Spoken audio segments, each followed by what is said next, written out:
Yeah, there's a lot of War of the Sexes bullshit that I see on the internet, and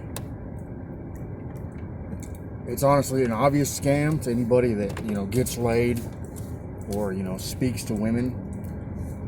And it's also a generational thing. So I'm a millennial. It's a Gen Z, Gen Alpha thing, where a lot of guys are weirdly focused on their looks to a negative degree.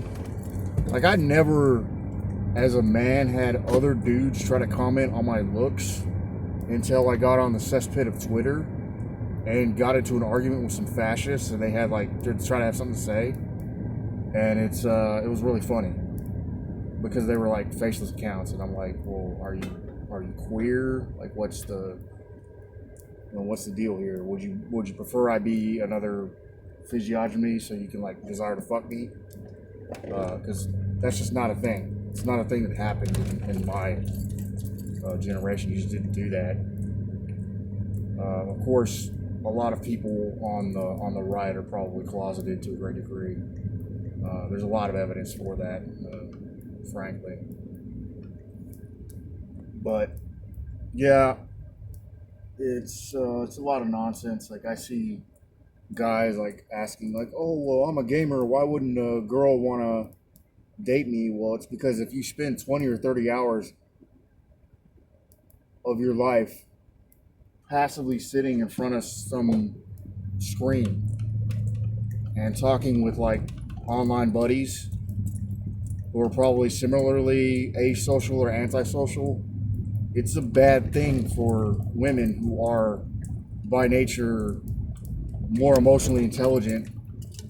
That's why women always say I'm smarter than men, because they're speaking emotionally. They're not speaking IQ wise. There's a lot of very very very very intelligent women, obviously, because more women are going to college than men. But when women say that, they're talking about emotional intelligence, because men don't have it. Men aren't raised to have it. And everything that women complain about in relationships is really related to that fact. And that's part of what people talk about when they say toxic masculinity. And it goes right over people's heads. They get really defensive, and they're like, well, burr, we, men were men, yada, yada, yada, you're attacking men, and it's got nothing to do with anything. That's not what people are talking about. There's certain people that are attacking men, and they are misandrous, but those are very few and far between, and frankly not effective to anyone. Getting tailgated by this douchebag in a fucking Dodge Challenger. God damn. See what I mean? I'm a brat. I just want my way all the time. That's the truth. But all these guys are grifters on the right that talk about what you need to do, this and that. They don't know. They don't know anything. And all the conservative people I knew,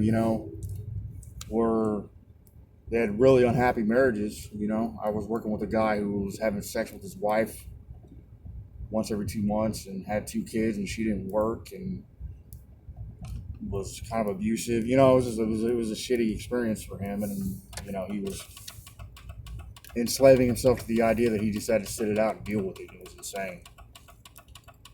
And that's not the first time I've seen that.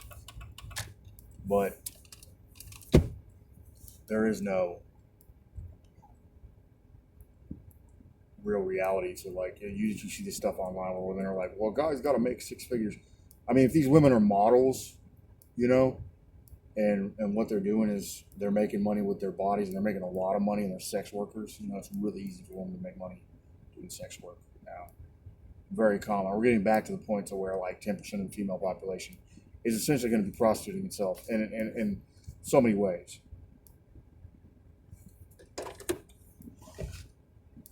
So I think that's kind of crazy. I mean, I've known women with degrees that just got into it because it was easy.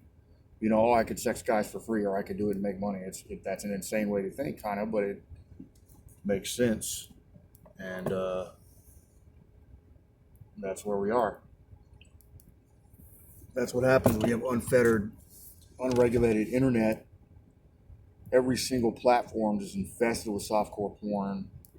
Not to mention what hardcore porn does to people in terms of sex trafficking or sex being a subset of sex addiction, that kind of thing. So that's also a symptom of just letting corporations do whatever the fuck they want, not moderating anything, not regulating speech. The founding fathers regulated speech all the time.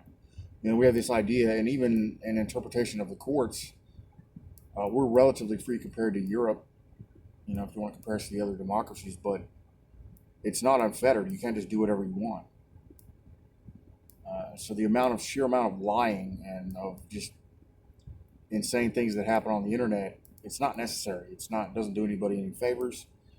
Unmoderated Twitter is not doing anybody any favors. All you're doing when you don't moderate social media and you don't have, what you're losing with the press is a big deal. When you lose the press and all you have is alternative media is terrible. It's just people with opinions having no recourse to an editorial board, no real liability, and it's a nutty way for people